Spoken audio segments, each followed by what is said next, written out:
আজাদ মিয়ারা তোমাদেরকে বলে দেয় এই ভবিষ্যতের নেতা অমুক তমুক, এইগুলা বলবার বেয়াদবি আপনারা করবেন না। যেসব নাবালক ছেলেরা ওই আদর্শকে নিয়ে মাথাবরি করতেছেন, সাবধান হয়ে যান, গলা কেটে দেব। সে উপযুক্ত হয়ে আসুক, তার উপযুক্ততায় সে আসবে। দালালি করে, আমরা দালালি দেখি নাই, মাথা খারাপ করে দেন না।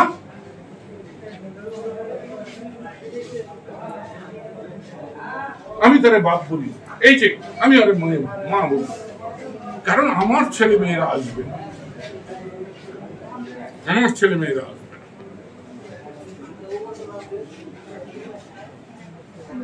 একজন আসবে না, তারে হজম করার ক্ষমতা এই বাংলাদেশের নাই। কারণ তার যে বিদ্যা বুদ্ধি, তার যে শিক্ষা যোগ্যতা, সেটাকে অনুপাতে বাংলাদেশ তারে দিতে পারবে না। সে 3 কোটি টাকা বছরে বেতন পায়, সে আসবে। আর আমার ছেলে তো ঠান্ডু মুক্তারের নাতি, ঠান্ডু মুক্তারের চেতন, সে এইসব জায়গায় আছে। আর ছোট মেয়ে তো তিনি আমাদের দ্বন্দ্বমন্ডের কর্তা, এইসবের তাহলে আজাদ সিদ্দিকী আসবে। আজাদ সিদ্দিকী তার যোগ্যতা দিয়ে কাজ করতেছে, যদি করতে পারে তাহলে আবার তাকে ভালোবাসবে মানুষ। তার ছেলে যদি আসে, সে পড়তে গেছে ব্যারিস্টারি, সে যদি ব্যারিস্টার হয়ে আসতে পারে, আসবে। তোমাদের এত ই হয়েছে কে? হ্যাঁ, ভবিষ্যতে কার কোন ভবিষ্যৎ আছে? ভবিষ্যতের নাই ভরসা। আমি 72, 73, 75 পর্যন্ত বলতাম যে সোনরে মমিন মুসলমান করি আমি নিবেদন, এ দুনিয়া ফানা হবে, কিছু লোক।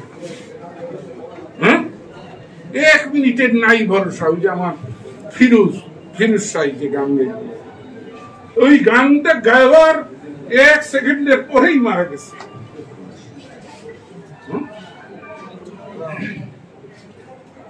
তাই চাটুকারি টাকা ভালোবাসো, আমরাও ভালোবাসি।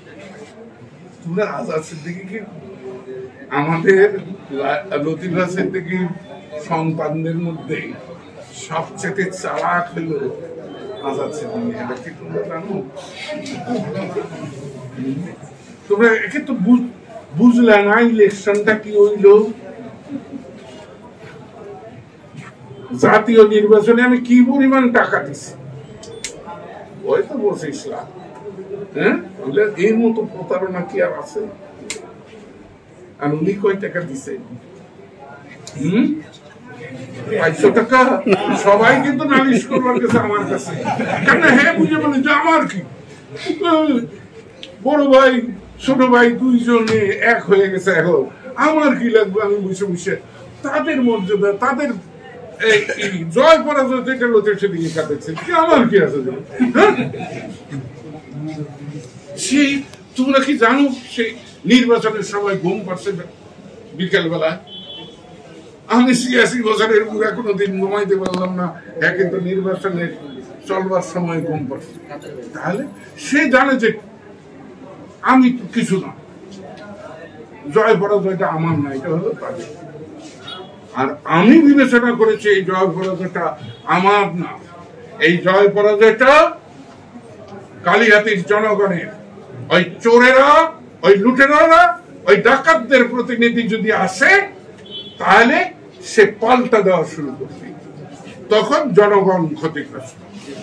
তাই আমি কাউর পক্ষে বলি নাই, আমি আজাদ সিদ্দিকীর পক্ষে একটি শব্দ উচ্চারণ করি নাই, কিন্তু আমি কিন্তু বলেছি যে জানোয়ারের বাচ্চাকে কি তোমাদের বক কাইটে রক্ত চুষে খাবার জন্য দিবা কিনা, এটা বিবেচনা করে আমি ওর বিরুদ্ধে।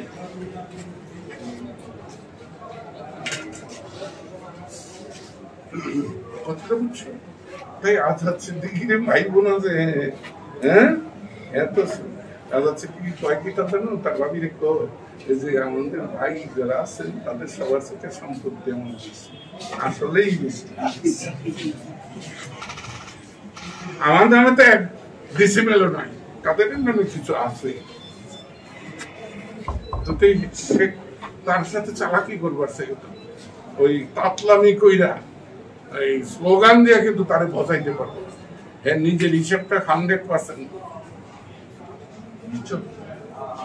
অনেক কথা করলাম। হ্যাঁ, সবশেষে বলি, আসলে সংসদ সদস্য কিছু না, ইউনো থেকে শুরু করে এই কর্মকর্তা কর্মচারী,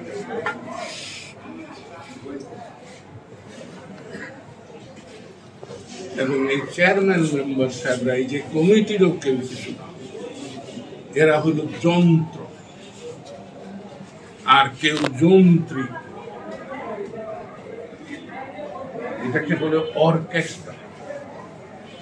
এটা সঙ্গীতের সর্বোচ্চ অর্কেস্ট্রা।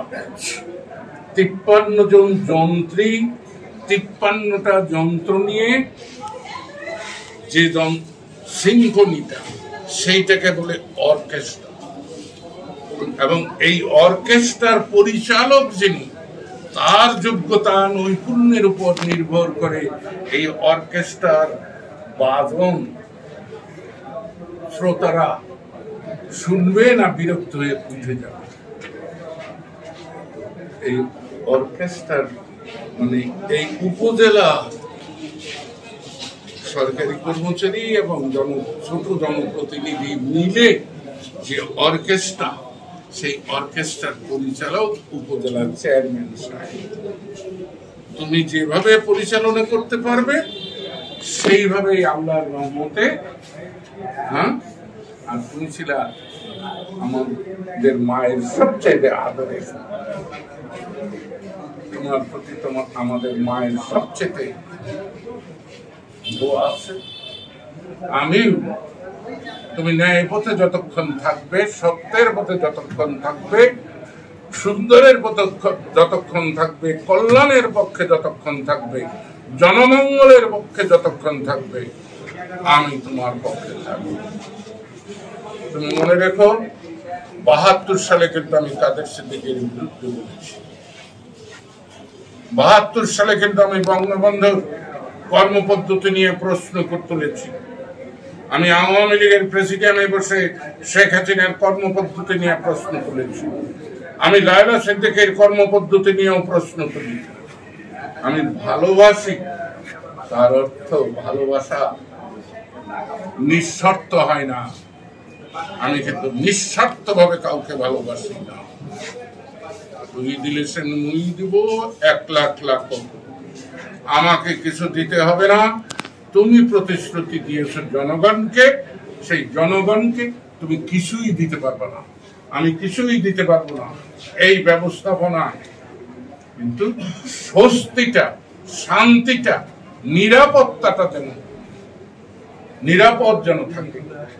এই 6 মাস মানুষ কিন্তু বলছে আমরা মায়ের পেটে আছি, শান্তি।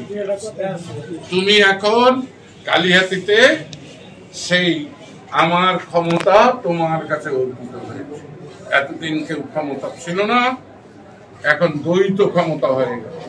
এবং আমি দ্বৈত ক্ষমতা মনে করি না, সকল ক্ষমতার উৎস এখন তুমি। আমি তোমাকে সহযোগিতা করি। তুমি স্বস্তি রাখো, শান্তি রাখো, শৃঙ্খলা রাখো। সবাই তোমার সন্তান, সবাই তোমার ভাই, সবাই তোমার বোন।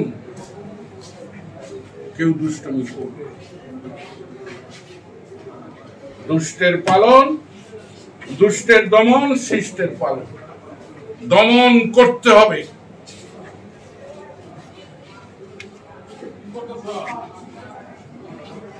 দমন না করলে শৃঙ্খলা থাকে না, দমন না করলে শান্তি থাকে না। কালকে কি করেছে সেটা বড় কথা। আজকে যদি সব ছেড়ে দিয়ে বলেন যে আমরা সুন্দরের সাথে থাকি, আমরা এতদিন সুন্দর থাকতে বলে বুঝিনি, আমাদের বিভ্রান্ত করা হয়েছে। আলহামদুলিল্লাহ মেনে নাও, সবাইকে বুকে ধারণ করো। তুমি লতিফা সিদ্দিকীর সন্তান। লতিফা সিদ্দিকী রাত্রি 3টার সময় 500 ছেলেদেরকে খেতে দিত রান্না। বছরের পর বছর দিয়েছে, তুমি তার সন্তান, তাই তোমার হৃদয় হবে সবচেয়ে বড়। তোমার ভাইদের সবার বীরত্ব, সবার ভালোবাসার চেয়ে তোমার ভালোবাসা হবে আরো নির্মল, আরো নির্মহ। কারণ তোমাকে পাহারা দেওয়ার লোক, প্রত্যেক বাংলাকে সুরক্ষা দেওয়া।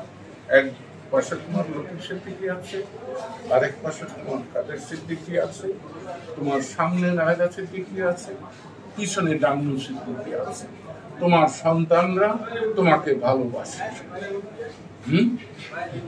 ঠিক কালিয়াতে তুমি যেমন তোমার দুই সন্তানকে ভালোবাসো, এরা যেমন তোমার পাত ছাড়ে না, কালিহাতের মানুষও যেন যেদিন লতিফ সিদ্দিকী কাদের সিদ্দিকী থাকবে না, তোমাকে যেন 2024 যেমন করে লতিফ সিদ্দিকীকে নিয়ে আসছিল তেমন করে নিয়ে আসে।